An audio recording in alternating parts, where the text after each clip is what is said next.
Welcome to the Universal Growth Network's Money Channel, where I share my knowledge of the stock market with you because explaining it helps me with retaining it.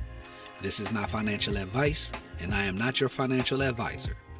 With that being said, let's get into it. You want to know what I hate? Convenience stores.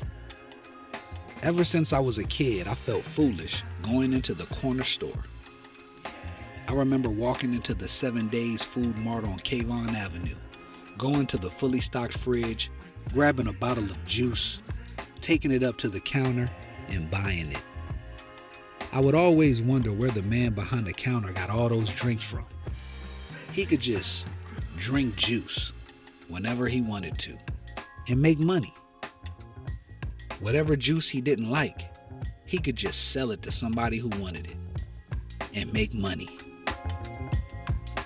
When you think of the stock market, I hope you're thinking about making money. I can't imagine someone being willing to buy a stock and not understand how to sell it for more money. The stock market is all about making money, turning $1 into $2. If you want to put yourself in a position to withdraw money from the market, you can't only focus on how to buy stocks and what stocks to buy. You have to understand how to sell stocks and when to sell them.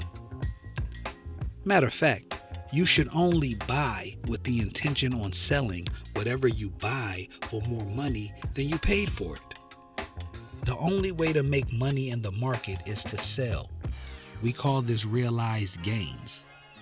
If you buy a stock for $50 and you still own it when the share price rises to $100, you haven't made any money.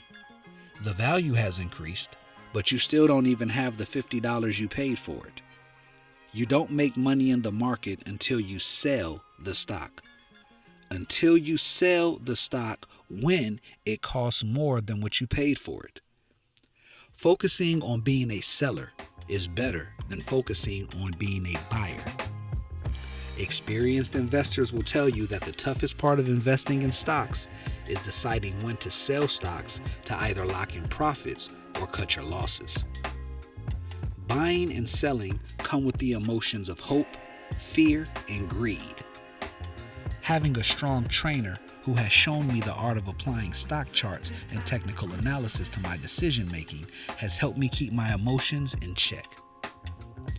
If I buy a stock and don't sell it, I make sure the company pays me for holding on to the stock. This is called dividend investing, and we'll talk more on that later. If I buy a stock and don't sell it, I'm accumulating hundreds of shares to sell options and make income. It's called income investing. More on that later. I don't like to hold individual stocks for free.